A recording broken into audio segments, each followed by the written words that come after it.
Двајцата поранешни министри за економија, Крешник Бектеши и Вајон Сарачини, обвинети за трагедијата во Кочани, денеска не зборуваа во судница.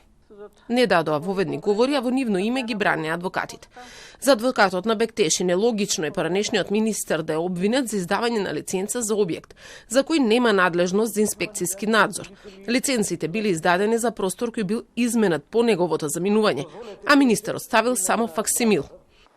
Но Крешник Бектеши во однос на тоа и таквата измена ниту има издадена лиценца, ниту ја има службената положба. За адвокатот на Сарачини пак обвинението не е креирано според вистина, туку е сторена конструкција. Зашто е обвинет поранешниот министер за економија, кога во 2012 година воопшто не била издадена лиценца за објектот, каде 13 години подоцна се случил пожарот? Свој воведни говори одлучија да дадат обвинетите поранешни директори на Дирекцијата за заштита и спасување. Министерот без ресор во сегашната влада, Шабан Салију, е обвинет како поранешен директор на ДЗС и смета дека неговото обвинување има политичка позадина. Директорите на ДЗС иако биле свесни дека поради нивното несторување може да настапи штетна последица, се согласило со незиното настапување. Бог да чува. Што значи обвинет сум за евентуална умисла дека јас уште во 2012 година, па се до 2017 година сум бил свесен и сум знаел дека ќе се случи настанот на 16 март 2025 година. Ова за волја на вистината не може ни баба Ванџа да станела од гроб да го предвиди, а камоли ја, као обичен човек.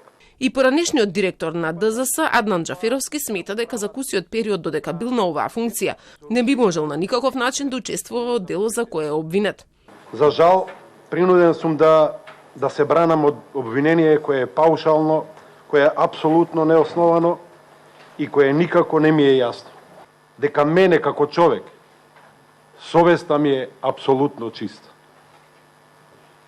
Обвинет сум за несторување со умисла во нефункционален систем.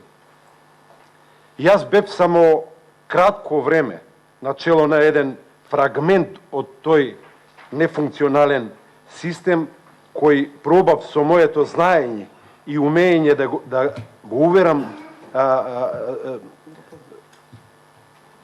знаење и умење да го подобрам.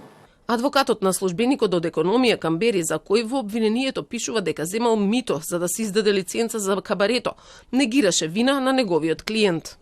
За да се докаже кривичното дело примање подкуп, нужно е да се пронајдат парите. Во конкретниот случај не се пронајдени парични средства, ниту биле користени и обележени бакноти, што е, знаеме сите, стандардна оперативно-техничка мерка. Инаку со денешните воведни говори продолжи судењето за пожарот во Кочанската дискотека Пулс, во кој на 16 март годинава се гинаа 63 луѓе, а повеќе од 220 беа повредени. Обвинети се 35 мина и 3 фирми. Сите негираа вина.